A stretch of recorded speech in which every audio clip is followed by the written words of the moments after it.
Seja bem-vindo ao Seminário de Teologia e Vida Cristã Palavra da Vida. Você está em mais um curso de teologia cuja proposta é fazer alargar o seu conhecimento na área teológica, um curso descomplicado, contextualizado, provocativo, reflexivo e que faça sentido para a nossa vida cotidiana, porque entendemos que não só a construção conceitual da teologia, respeitando as correntes da teologia construída nesses quase 2000 anos, mas isso só não é suficiente. Nós pretendemos que a partir do entendimento bíblico, dos conceitos esclarecidos, nós possamos reproduzir isso em uma espiritualidade no nosso cotidiano e nas relações.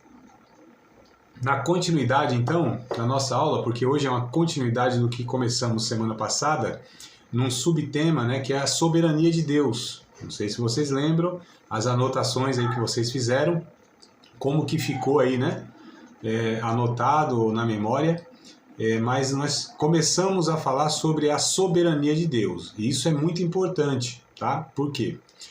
Porque já vai desconstruindo essa ideia de que Satanás, os demônios, eles são aí seres autônomos, né? Que o que dá a entender muitas vezes, o que nós estamos combatendo de fato aqui é esse movimento de batalha espiritual, tá? Que é essa distorção, algumas poucas décadas, que tem trazido aí essa heresia, né? Essa distorção muito grande dessa realidade aí, que de fato a Bíblia reconhece, a Bíblia nos fala que existe sim uma realidade espiritual, que existe demônios, né, que eles de fato são opositores, né, ao reino de Deus, mas não com essa dimensão, não com essas características que esse movimento de batalha espiritual vem trazendo, né, e assim distorcendo uma realidade que é uma realidade. Mas a batalha espiritual, o movimento de batalha espiritual, ele traz uma distorção dessa realidade, tá? Opa, chegando mais um aluno aqui, ó.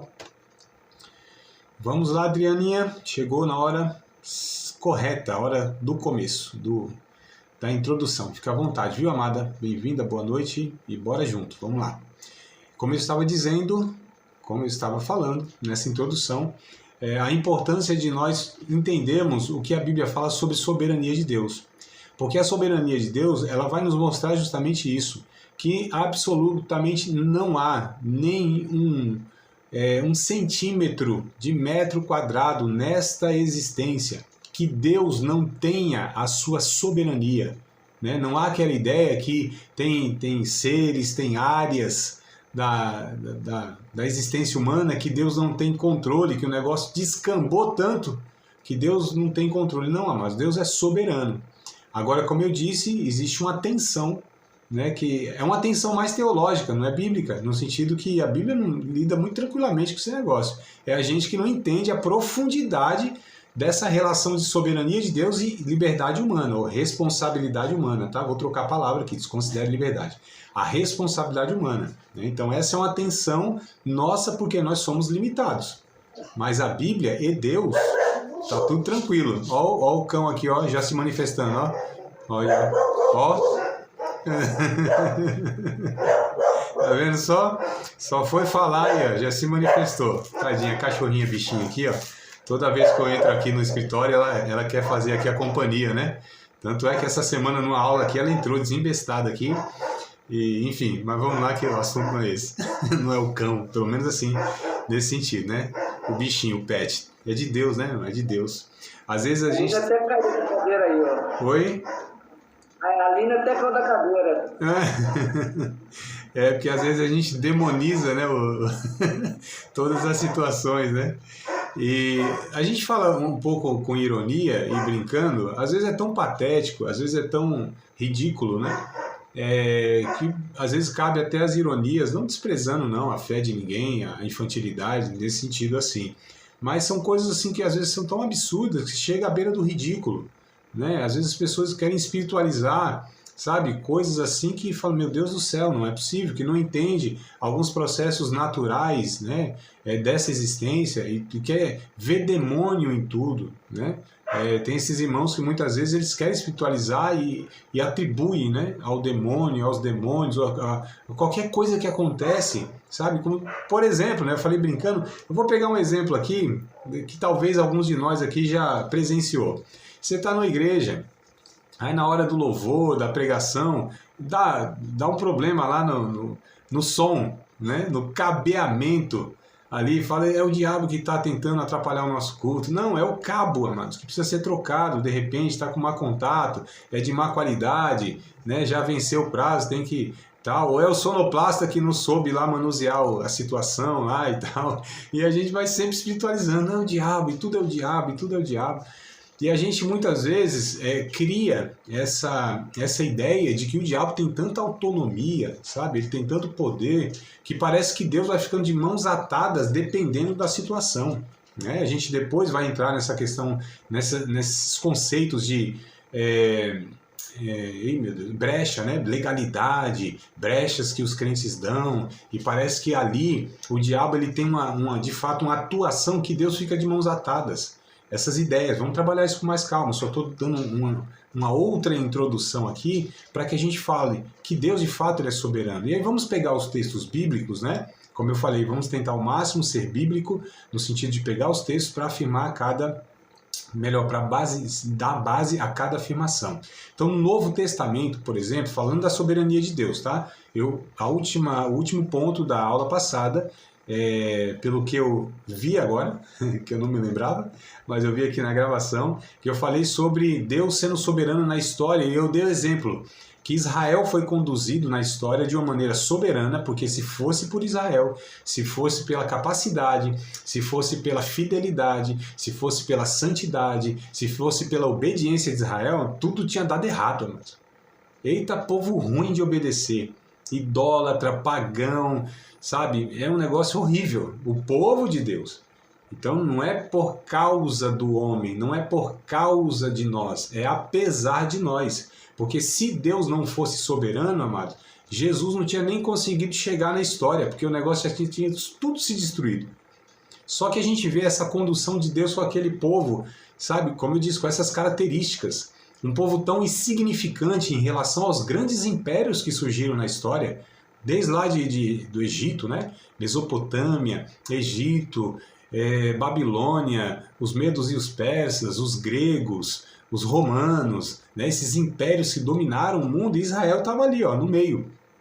Literalmente no meio, né? Porque Israel fica no meio do mapa mundi, né? É o centro ali do mapa mesmo, do mundo mesmo. O centro do mundo é Israel. Você pega o mapa mundi, aí você vê lá escrito lá Jerusalém, que nem cabe no mapinha, tão insignificante, é um povozinho de Jacó, é um bichinho de Jacó, né? Eu acho que Isaías era meio nordestino, né? Ô bichinho de Jacó, povozinho, um rebanho tão pequeno, um povo tão insignificante, sem poder bélico. Hoje não. Hoje o negócio mudou um pouco de configuração, tanto é que nós temos uma guerra aí, né? Aí já dura alguns meses, infelizmente, que é Israel, é uma potência bélica. Mesmo assim, né, ainda fica para trás de muitas nações aí e tal. Mas naquele tempo, muito menos, né? Naquele tempo não tinha nenhuma expressão diante dos impérios. E apesar dessa impotência, incapacidade de Israel como povo, como nação, como não tendo poder bélico, não tendo esse exército poderoso, Deus sempre levou Israel e conduziu soberanamente na história, triunfando. Embora até foi para um cativeiro. Mas esse cativeiro, como a Bíblia mostra, que é Deus que conduziu. Deus levou para o cativeiro e tirou do cativeiro. É interessante que Isaías vai falando 100 anos antes disso acontecer. Ó. Tudo isso a gente vai vendo. Olha como Deus é senhor da história.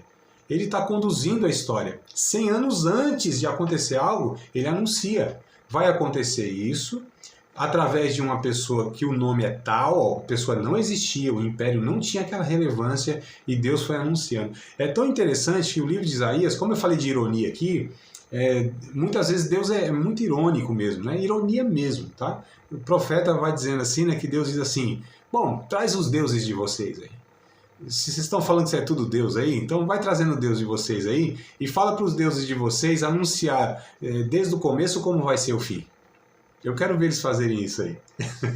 Vocês estão chamando de Deus tudo isso aí? Os deuses que não criaram os céus e a terra vão desaparecer. Então Deus é bem-humorado, usa dessa ironia, né? É só lembrar tal pai, tal filho, né? Só lembrar do Elias, né? Então, Elias, se o pai é assim, né? Usa umas ironias, o Elias aprendeu direitinho quando foi combater lá os profetas de Baal, aqueles profetas de Azera, e o povo lá se martirizando e tal, né? Para clamar os seus deuses. Aí eu fico imaginando a cena, né? Sei lá, Elias lá bem de boa, assim, olhando. Seu grita mais alto, ele deve estar dormindo e tal, deve estar num cochilo brabo aí, deve estar dando um rolezinho. Viajou, tá viajando, grita mais alto. Então ele usa dessa ironia justamente para mostrar só existe um Criador dos céus e da terra que é soberano sobre tudo e sobre todos. E é o Criador, é Deus, né? É Yahvé, né? É Jeová, é o Pai do nosso Senhor Jesus Cristo, é a Trindade.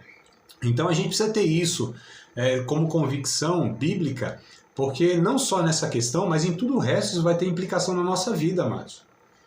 Às vezes a gente pensa que essas coisas são algumas teorias doutrinárias, teológicas nesse sentido. Não, isso vai ter implicação na nossa vida prática.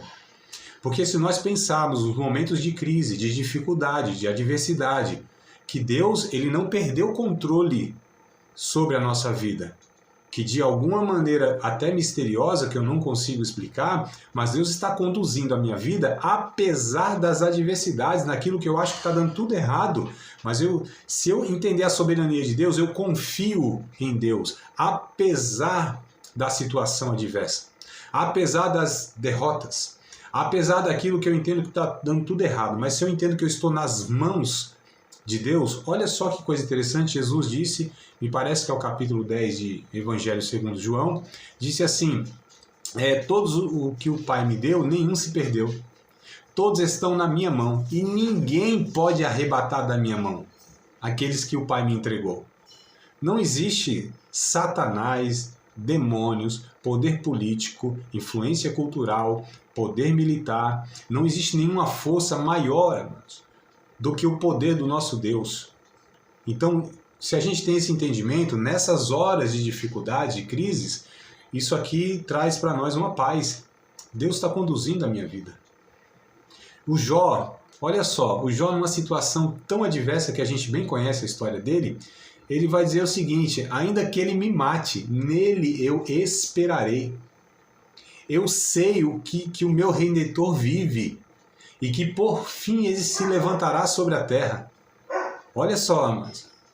Penso que naquele momento de crise, esse entendimento ajudou Jó a andar mais um pouquinho, não é? Então esse negócio de entender a soberania de Deus, isso é importante para a nossa vida prática, diária, né? Real, não essa vida muitas vezes imaginária e tal. E aí no Novo Testamento, Deus na plenitude dos tempos, olha o que o texto de Gálatas capítulo 4, versículo 4 vai nos falar. Essa expressão eu acho importante, tá? Para aquilo que a gente está conversando aqui. Gálatas, capítulo de número 4, versículo de número 4.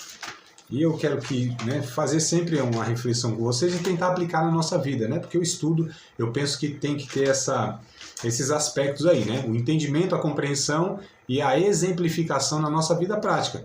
Que a gente entenda, então isso aqui é aplicado daqui, dessa forma e tal, né? Então, o Gálatas, capítulo 4, verso 4, diz o seguinte, que Deus enviou o seu Filho Jesus, né? E Jesus vindo, está falando a respeito de Jesus, na plenitude dos tempos, Deus enviou o seu Filho nascido de mulher, nascido sob a lei. Olha que coisa interessante. Mas vindo à plenitude dos tempos, Deus envia seu Filho nascido de mulher, nascido sob a lei. Havia aqui um cenário, amados, olha só a informação que eu vou dar para vocês. Quando Jesus veio neste mundo, aproximadamente 2000 e pouquinhos anos atrás, o mundo tinha uma configuração que favorecia o anúncio do Evangelho. E eu vou dar alguns exemplos. Por exemplo, os gregos, o império anterior a Jesus, 300 e poucos anos antes de Cristo. os gregos, eles trouxeram a contribuição para a humanidade. Que contribuição foi essa? A contribuição da própria pregação, dos oradores, dos espaços de fala, que eram chamados areópagos, as ágoras, que eram as praças onde se discutiam os assuntos da cidade, né, da polis, daí o termo políticos, aqueles que lidavam com as questões da cidade. E isso era a população no geral, não era como hoje, né? Hoje mudou muita coisa, né? Hoje os políticos eles têm outra configuração e etc e tal, mas isso, os gregos que criaram essa questão democrática, discutir as questões da cidade, né? Os gregos trouxeram essa contribuição da escrita, sabe, da reflexão, do argumento. Isso favoreceu a pregação do evangelho, o ensino do evangelho. Vieram os romanos construindo estradas. Os romanos construíam estradas e eles dominavam, né, a maior parte das terras do mundo na época. E o que favorecia muito o domínio deles é que eles conseguiam enviar os seus exércitos muito rapidamente a um lugar para estancar lá uma rebelião, alguma coisa. Então eles construíram estradas, né? Tanto é que tem o ditado, né, que todos os caminhos levavam a Roma, né? Porque as estradas, elas de fato saíam de Roma e iam por todo o mundo. Isso favoreceu a pregação do evangelho no sentido que Paulo, por exemplo, ele se favoreceu muito disso e outros irmãos, que eles tinham, aliás, e a segurança que trouxeram, porque assim, você tinha muita segurança, né, relativo naquele tempo, lógico, né, porque você tinha as cidades onde os soldados romanos garantiam a segurança, você não tinha aquelas rebeliões deliberadas, né, porque, como eu disse, Roma ia lá e enviava um pelotão lá e o negócio era resolvido, então você tinha muita segurança nos caminhos, isso favoreceu demais a pregação do evangelho, entre outras, tá? Ou contribuições de outros impérios que vieram na história, construindo, pavimentando um cenário mundial para que Jesus viesse, morresse exatamente, não só no local, mas num tempo que a Bíblia chama de plenitude dos tempos. Então Deus, de uma forma soberana, foi conduzindo toda a humanidade. Olha o que a soberania de Deus nos ensina. Deus não era Deus de Israel apenas. Deus não era Deus e tinha sobre Israel a prerrogativa do seu governo e soberania. Não, Deus é Deus da humanidade. Ele é Senhor da história. Tá certo? Não é que Deus assim falou, deixa eu pegar um barquinho aqui para me salvar em Israel porque o negócio tá feio aí pro resto do mundo. Não, Deus, ele conduziu. Tem um livro, amados, um livro excelente, um dos melhores livros que eu li na minha vida. Chama-se Fator Melquisedeque. Um livro, um clássico, um livro excelente, né? Principalmente para quem quer se inteirar em missões, como que Deus chegou nos povos, onde o evangelho, onde nenhum missionário tinha chegado e Deus chegou antes, amados. Né? Fator Melquisedeque. Vou dar uma resumida enorme aqui. Vai falar sobre isso. Lembra do Melquisedeque lá do Antigo Testamento, lá de Gênesis? Sem pai, sem mãe, sem genealogia nenhuma, né? Rei de Salém, rei de justiça, a qual o patriarca, né? O patriarca Abraão foi lá e pagou o dízimo, ou seja, honrou porque entendeu que era uma figura de autoridade acima dele e tal. Então, esse Melquisedeque, que é misterioso, não é que ele não tinha pai e mãe. Acho que tinha, claro, nasceu de um pai e de uma mãe, fato, né? Não tinha como ser de outra forma. Mas a Bíblia omite a genealogia dele justamente até para ele ser uma figura de Jesus depois. Que é esse sem princípio de dias e sem fim de dias. Também nós não temos notícia da morte dele. Possivelmente morreu também, né? Nasceu e morreu como qualquer outro ser humano. Mas a Bíblia traz essa informação para mostrar, sabe? Ó, tem pessoas que não têm laço histórico. Mas Deus está aqui, ó, conduzindo esse aqui, que é uma pessoa que foge do cenário, né? Olha como Deus é soberano e não depende das limitações, porque o texto vai dizer de Gálatas, ele nasceu de uma mulher e sob a lei. Mesmo com a limitação daquela camponesa, daquele casalzinho lá, José e Maria, né? Mesmo com todas aquelas limitações, porque assim Deus não escolheu os palácios para trazer o seu filho Jesus.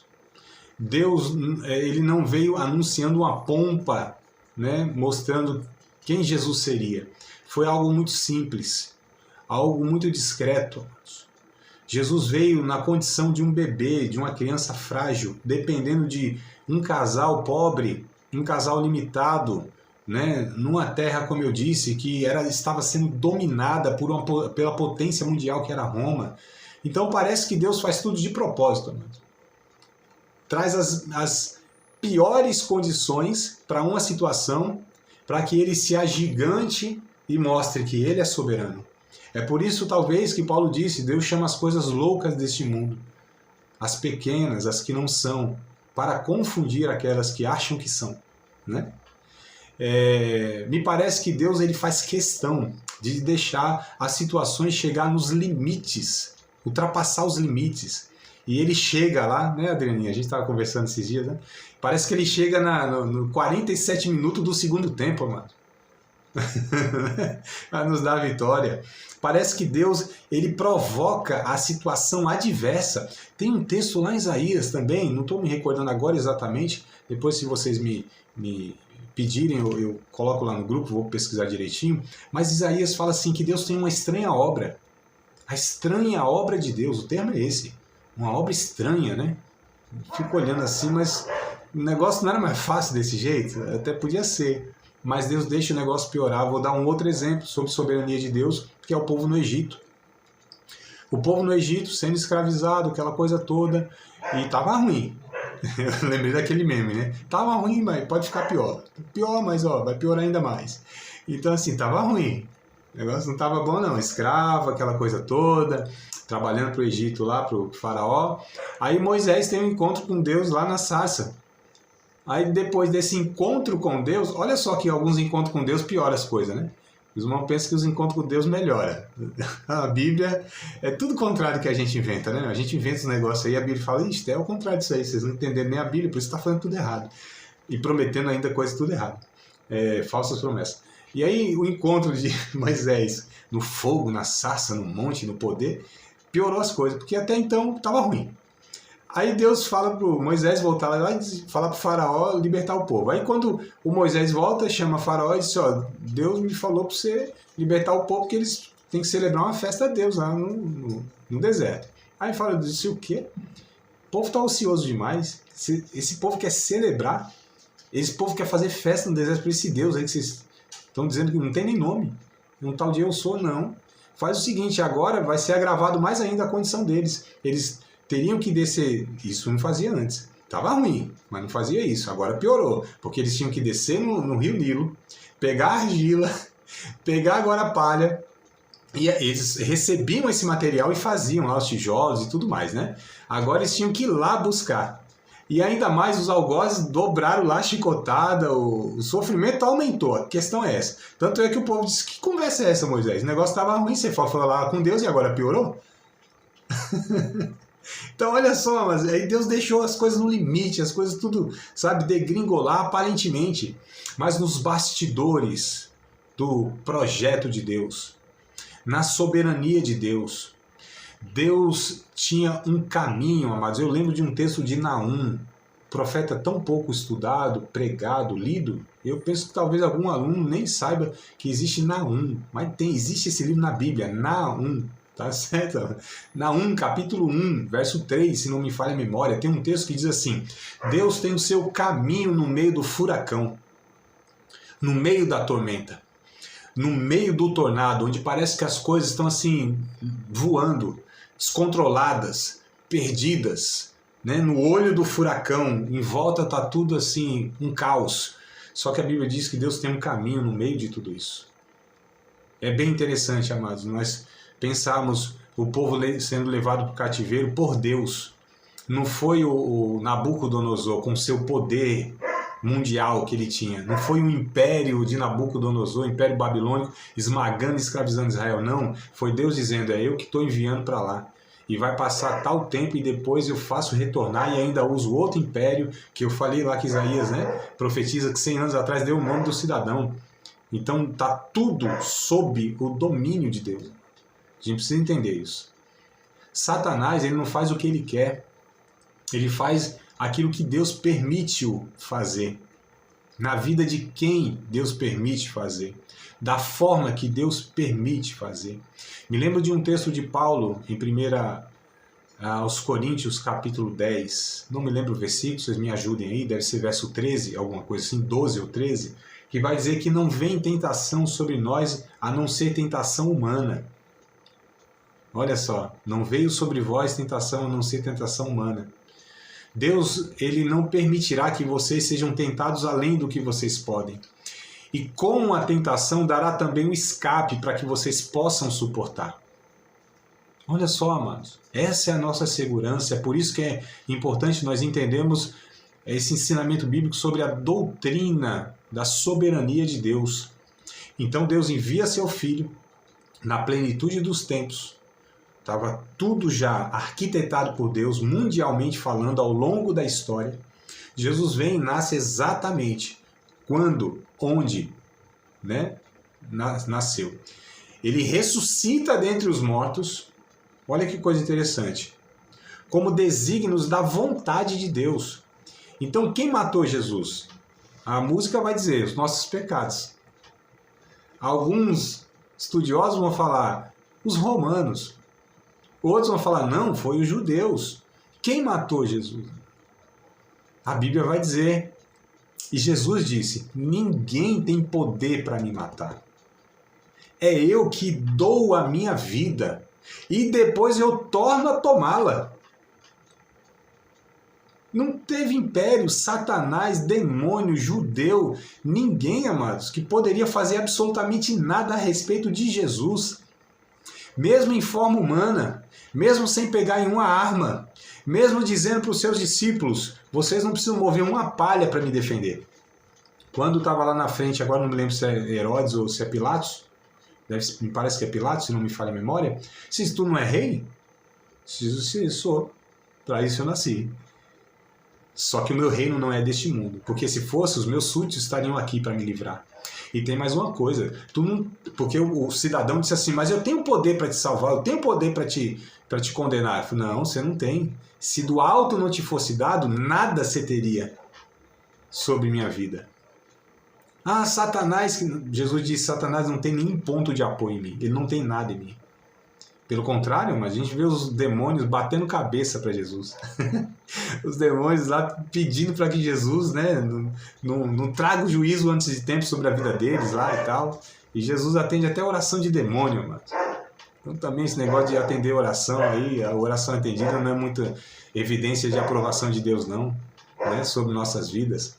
E a gente precisa entender que aí Jesus, ele faz isso. Ele decide quando ele vai morrer. Ele diz assim, está consumado, cumpriu-se tudo. Tudo foi cumprido, aquilo das profecias cumpridas, e dezenas de profecias na vida de Jesus. É impressionante quando a gente estuda as profecias e na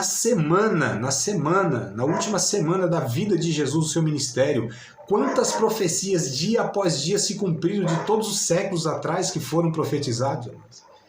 Nada ali foi aleatório, nada ali foi improviso. Nada ali foi uma coisa que aconteceu sem um desígnio, sem um propósito de Deus. Deus estava conduzindo tudo, todas as situações. Lá em Salmos, centenas de anos para trás, Deus usou lá o salmista para descrever a cena, dizendo até como eles balançariam a cabeça a respeito de Jesus. Eles meneavam a cabeça ao meu respeito. Foi descrito lá que alguns soldados pegariam as vestes, eles pegaram as minhas vestes e repartiram entre si. Toda aquela cena foi descrita porque tem um roteiro. Existe um roteirista nesse mundo. Existe um tapeceiro nesse mundo.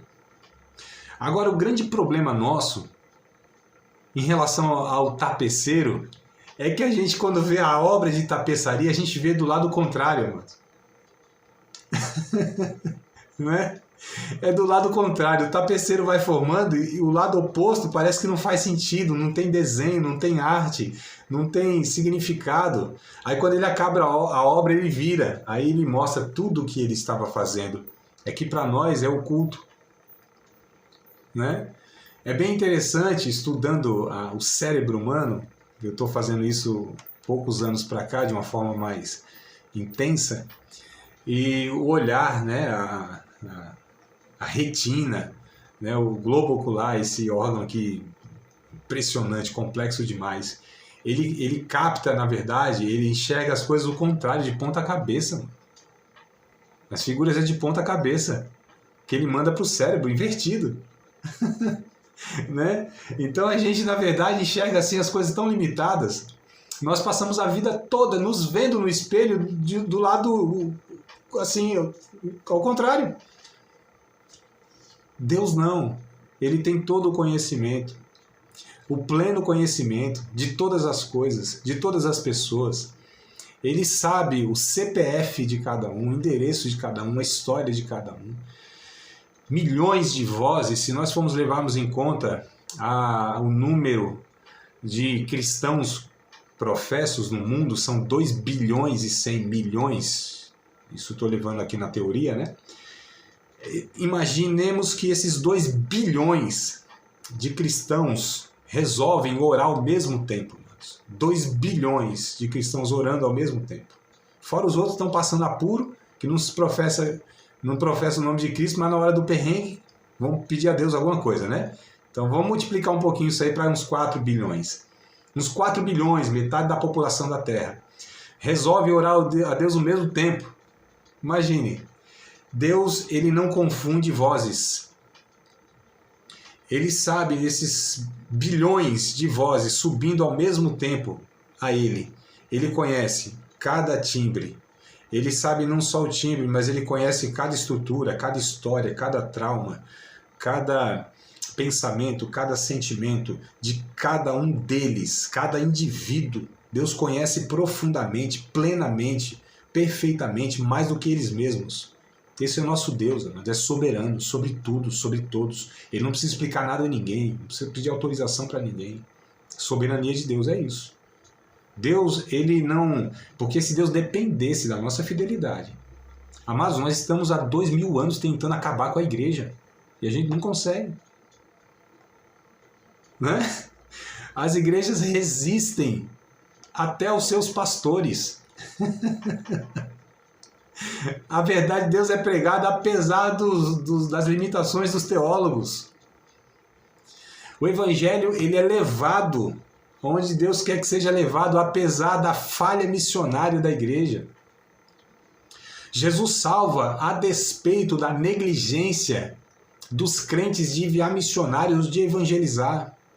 Ele não depende, amados, ele não é limitado. Deus, ele não está sujeito a ninguém, a nada. Eu fico pensando que muitas vezes nós temos a síndrome de Elias. Ah, Senhor, só sobrou eu. Só eu sou fiel, só eu sou profeta, só eu... Aí Deus fala, não, Elias, tem mais 7.000, meu filho.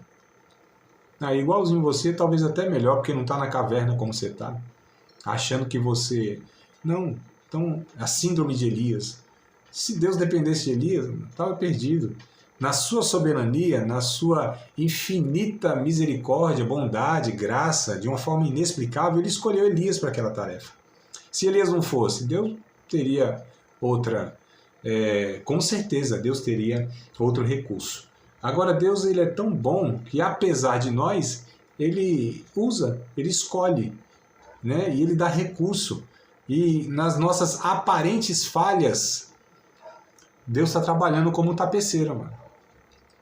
Então todas as coisas, a Bíblia diz, que contribuem para que eles são chamados por Deus. Todas as coisas contribuem. Deus age em todas as situações. Deus, ele não tem um plano B. O plano de Deus é um só. E o livro de Provérbios vai dizer que nenhum dos planos de Deus vai ser frustrado. Nenhum. Absolutamente. Nós não temos essa capacidade de frustrar os planos de Deus, não. O inferno não tem a condição, o recurso suficiente para impedir nenhum avanço da igreja. Da igreja de Cristo, não. Porque muitas vezes é a instituição humana. Agora, a igreja de Cristo, Jesus disse, eu edifico a minha igreja, e as portas do inferno não prevalecerão sobre ela. Então não há poder satânico. Pode ter a concentração que for lá na África. né? Como muitos irmãos, não, lá o negócio é feio, lá os demônios não se materializa, lá os bichão lá flutua. Amados, onde Jesus envia a sua igreja, onde está alguém habitado pelo Espírito Santo. Lembrando da história mais recente, vamos pegar um homem com as suas fragilidades, com as suas limitações, chamado Martinho Lutero, século XVI, 1517. Ele apregoa lá na igreja de Wittenberg, né, onde ele era o monge lá, o pastor, o padre e tal, e as 95 teses protestando contra todo aquele império religioso. Olha só, então 1100 anos aproximadamente, a religião tentando acabar e sufocar a Igreja de Cristo, que sobrevivia no meio desse império, dessa confusão, desse balaio doido que se tornou a Igreja em 1100 anos, né? E aí Deus levanta um homem chamado Martinho Lutero. Eu nem vou contar a história dele, biografia dele, nada disso. Eu só vou falar que 100 anos antes, 1416 ali, mas 1415, 1416, 101, 102 anos antes, Deus levantou um outro homem chamado, oh meu Deus, me deu um branco, John Wycliffe, oh meu Deus, também não é não, John Hus, né? A pronúncia talvez seja mais adequada, John Hus. E Hus, na língua lá, em inglês, era ganso. O cabo era feio, o resumo era isso. Não era um sobrenome, era um apelido, né? O povo não tinha muito sobrenome, não, era apelido. Então, John Hus, era feio, parecia um ganso, narigão assim, um pouco maior que o meu, curvado, feio. John Hus. Pegaram esse homem e colocaram na fogueira, porque qualquer um que contradizia a Igreja Católica era fogueira e tal, não tinha conversa, né? Cientista, enfim, quem que fosse. Só que esse era um homem de Deus, né? Não temia impérios, mas como os nossos irmãos lá em 3 séculos enfrentaram o império, leões, arenas, Coliseu de Roma, cantando, louvando, não negando o nome de Cristo. Maior do que César, maior, mais poderoso do que os leões. Era a convicção da soberania de Deus na vida, no coração desses irmãos. Eles não negavam a fé face à morte. Morte, coitada. Ó morte, onde estás? Onde está o inferno teu, aguilhão? Olha o que Paulo vai dizer, amados. Eu estou quase pregando hoje aqui, né? Paulo vai dizer, onde está, ó inferno teu, aguilhão? Onde está o teu poder, ó morte? Então não tenha, amados, porque no arrebatamento, o poder de Deus vai chupar, vai sugar, vai absorver, sabe, essa nossa existência finita e nos dá tanto poder que vai transformar essa finitude, essa mortalidade, esse corpo corrupto em incorrupção, em imortalidade. E quando isso se cumprir, o texto diz, tragada vai ser a morte na vitória e tal. E aí então, voltando um pouquinho, o John Hus estava na fogueira, foram queimá-lo 102 anos antes. Ele disse, hoje vocês estão queimando um ganso, mas daqui a 100 anos, esse homem profetiza isso em chamas de fogueira, daqui a 100 anos Deus levantará um cisne, vocês não vão conseguir tocá-lo. 101, 102 anos depois, Deus levanta um homem chamado Martinho Lutero. Esse homem foi usado por Deus contra um império. Vocês têm noção que é isso? É um império, não estou falando de um país não, uma cidade, um exército, não estou falando de um império mundial. É como se todas as potências mundiais se juntassem hoje para que pudesse matar, destruir, prender um homem. E eles não conseguiram. O símbolo, o brasão que Martinho Lutero carregava, né, como seu símbolo, era um cisne. Dizem, eu tenho até uma fotinha dele ali, que acho que a beleza é relativa, era o tempo padrão, né? Mas eu tenho uma foto dele lá que talvez eu mostre para vocês. Dizem que ele era bonito como um cisne, era um homem bonito, mas a questão é que não pegaram Martinho Lutero, tentaram armadilhas, uma série de coisas lá, o Império perseguiu ele. Aí ele disse assim, Martinho Lutero, você está sabendo que é o mundo contra você? O mundo está contra você? Ele disse assim, e é Martinho Lutero contra o mundo. Mas ele sabia que não era ele, irmãos. Porque em outra ocasião disseram assim, Martinho Lutero, você está fazendo muita coisa em benefício do Evangelho de Cristo. Ele disse, não, eu não estou fazendo coisa nenhuma. Quem está fazendo é a palavra de Deus, a soberania da palavra de Deus. Enquanto eu estou tomando cerveja com os meus amigos, essa é a frase dele, enquanto eu estou tomando cerveja com os meus amigos, a palavra de Deus está encarregada de fazer tudo o que está acontecendo. Olha só, amados, a compreensão da soberania de Deus. É isso que a gente precisa entender a respeito disso. Então, voltando para Jesus, ele entrega a sua vida. Ele morre espontaneamente, voluntariamente. Ele decide quando morre e decide também quando ele ressuscita. Vamos ler o texto de Efésios, capítulo 1, verso 10. 3 textos aqui para falar sobre isso, sobre a soberania de Deus, sobre a vida de Jesus, né? Efésios, capítulo 1, verso de número 10. Olha que coisa interessante. Diz assim, de tornar a congregar em Cristo todas as coisas, na dispensação da plenitude dos tempos, tanto as que estão no céus, como as que estão na terra. Então o texto vai dizer que na plenitude dos tempos, Deus ele converge, ele congrega, né? Aqui em Cristo, todas as coisas, na dispensação, eu acho interessante essa palavra, dispensação da plenitude dos tempos. A dispensa de Deus tem todos os recursos necessários, amados. A dispensa de Deus Deus tem recursos infindáveis. Amados, não nos falta recurso de Deus.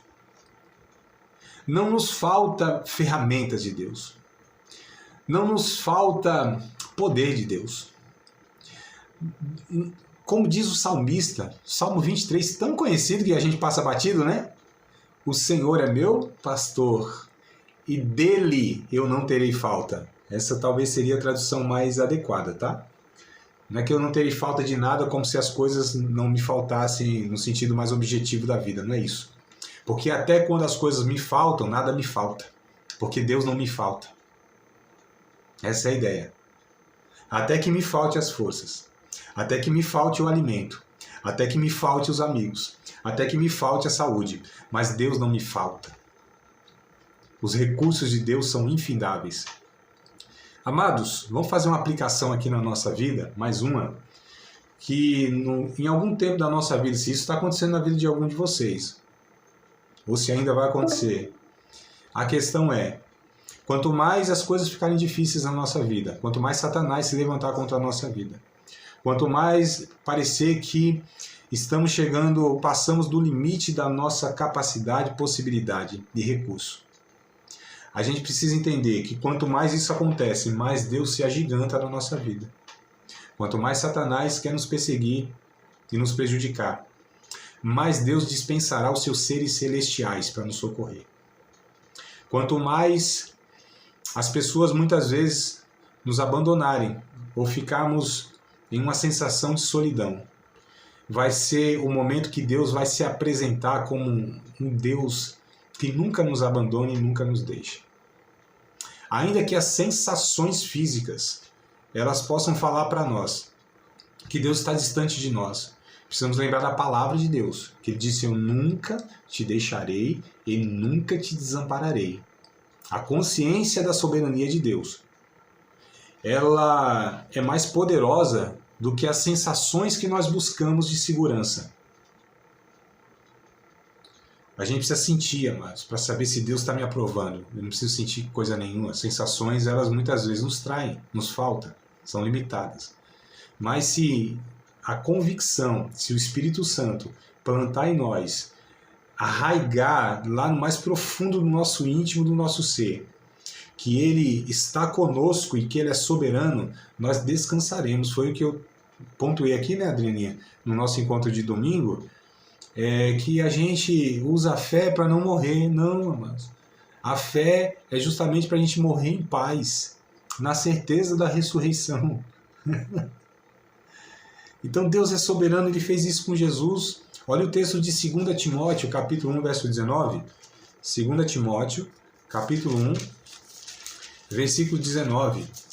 Olha o que o texto diz. 2 Timóteo, né? Capítulo 1, verso 9. Não é 19, é 9, tá? Desculpa, 9. Segunda carta de Paulo a Timóteo, capítulo 1, verso 9.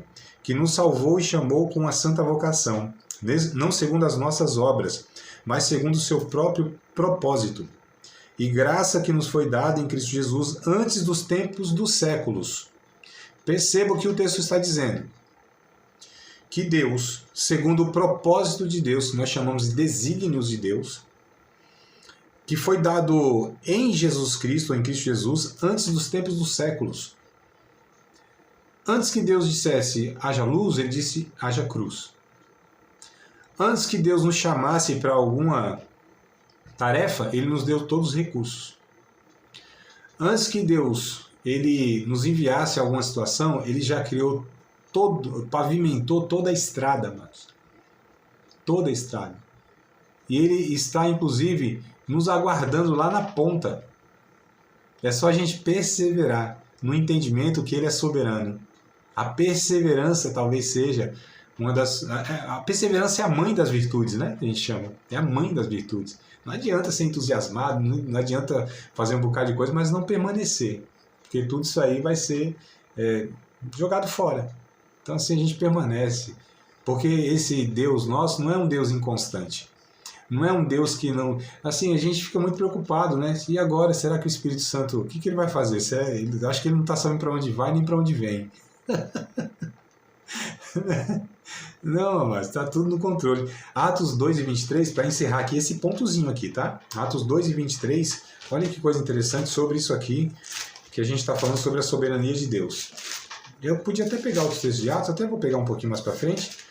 2 e 23 de Atos.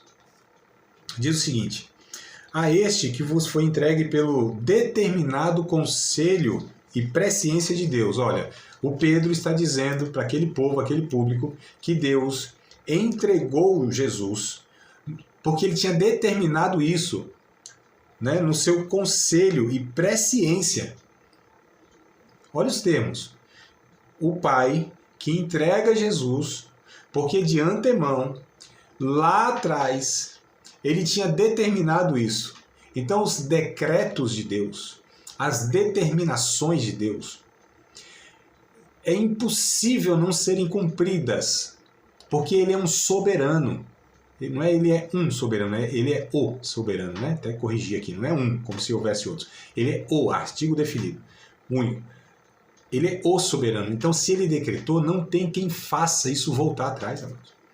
Quando Deus dá uma ordem lá da eternidade, não tem quem não cumpra. Se é uma ordem decretiva, se é esse desígnio, esse propósito de Deus, não tem quem resista a isso. E na continuidade, ó, tomando vós, o crucificaste e mataste pelas mãos dos injustos. Dá a entender aqui, nossa, então Deus perdeu o controle, né? Não, vamos ver o 24. Ao qual Deus ressuscitou, soltas as ânsias da morte, pois não era possível que fosse retido por ela, ou seja, pelas ânsias da morte. Quando os homens morriam, Abraão, Isaac, Jacó, José, Moisés, Josué, quem quer que seja, os homens de Deus eu estou me referindo, eles morriam e a morte os arrastava. Tinha essa prerrogativa, né? Quando Jesus morre, o cenário é diferente.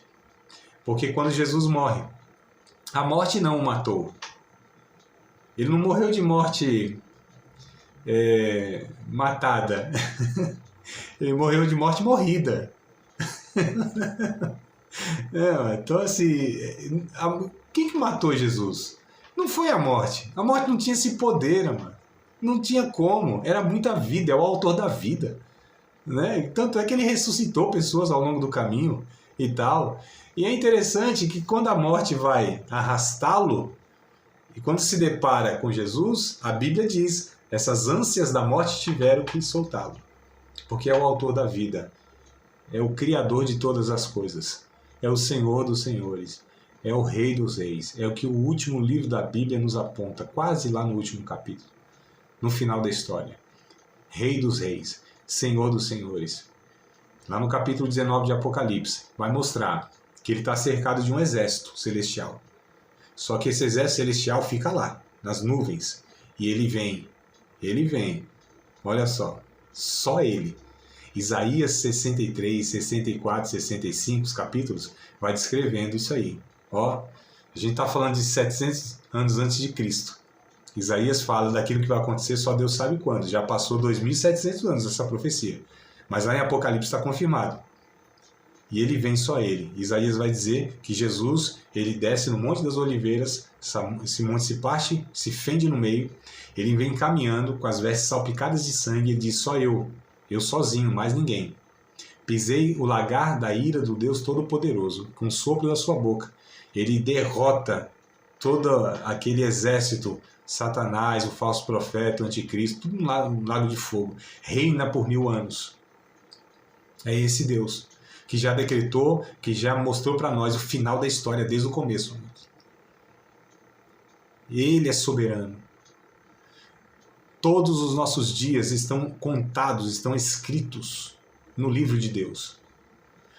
Nem um fio do cabelo nosso, a Bíblia diz, que Deus não conheça.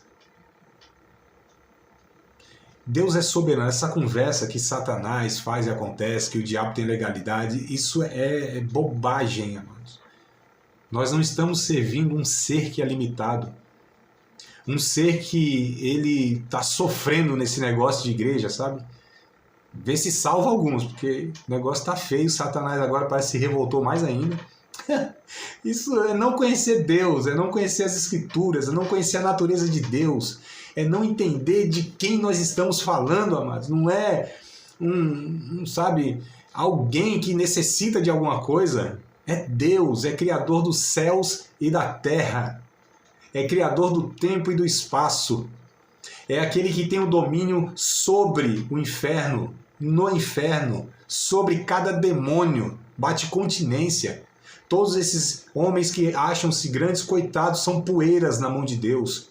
Ele mede, a Bíblia diz, os mares na palma da sua mão. Ele se assenta no globo da terra, e a terra aqui, o chãozinho aqui que a gente chama de terra, é onde ele descansa os seus pés. Ele conhece os bilhões, trilhões, ou seja lá quantas estrelas existem, todas elas pelo nome. Ele que descortinou os céus, como eu descortino essa cortina aqui, ó. Assim, simples assim, ele abre os céus. Quando ele quer, ele abre os céus. Quando ele quer, ele fecha os céus. Quando ele quer, as coisas começam a existir antes de não existiam. Ele chama as coisas que não são como se já fossem. É esse Deus que nós estamos falando, a soberania de Deus. Então a gente não pode ficar se limitando a essa bobagem desse movimento de batalha espiritual, como se os demônios estivessem causando algum trabalho, mas para Deus não está nem um pouco. Deus não soa no canto da orelha para fazer esforço para nada. Ele dá ordens. Ele diz e acontece. A sua palavra é poderosa. Tem um salmo que, não vou lembrar agora, estou ruim de versículo hoje, né? Tem um salmo que diz que quando a voz de Deus vem, meu Deus do céu, os montes se derretem. Se tem algum animal prenho, dá luz. A voz de Deus é poderosa, mano. A voz de Deus, quando ecoa da eternidade, ela atravessa, perpassa terra, inferno, e vai chegando onde tiver que chegar, e cumpre o que tem que ser cumprido. Ele diz, a minha palavra ela não volta vazia. Se eu disse, vai se cumprir, quer queira o homem ou não, Satanás ou não. Deus não depende, não está sujeito a nós. Meu Deus do céu. Então a gente precisa entender isso, amados. Essa soberania de Deus, né? Então a gente vai falar ainda um pouquinho mais, talvez na aula que vem, sobre a soberania de Deus, que eu acho importante, né? Enfim. Acabou de participar de mais uma aula de um dos nossos cursos do Seminário de Teologia. Vida Cristã, Palavra da Vida. Espero que tenha te abençoado, não só alargado o seu conhecimento teológico, mas que tenha também atingido o teu coração para que você possa, a cada dia mais, reproduzir a vida de Deus nas suas relações cotidianas. Se você ainda não é aluno oficial de um dos nossos cursos, se inscreva aqui no contato que vai aparecer do WhatsApp. Também nos siga nas redes sociais, se inscreva no nosso canal, compartilhe à vontade e Deus